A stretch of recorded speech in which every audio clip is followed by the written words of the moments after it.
ఓసారి కలిసి రాదు, ఒకసారి కలిసి వస్తుంది, ఒకసారి అవమానింపబడతాడు, ఒకసారి సంతోషపడతాడు. కానీ ఇవేవీ కూడా లక్ష్య పెట్టడు. ఇవన్నీ భగవంతుడికి అర్పణ చేసి తనదైన మార్గంలో తాను వెళ్ళిపోతూ ఉంటాడు.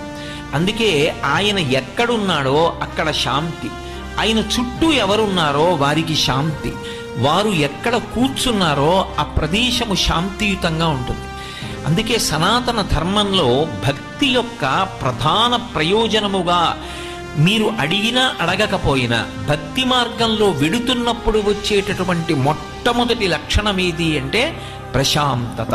అందుకే మీరు చూడండి, మీరు ఏది ఈశ్వర సంబంధమైన కార్యం చెయ్యండి, ఒక్క విషయాన్నే అడుగుతారు, ఓం శాంతి శాంతి శాంతి, దీని చేత శాంతి కలుగుగాక.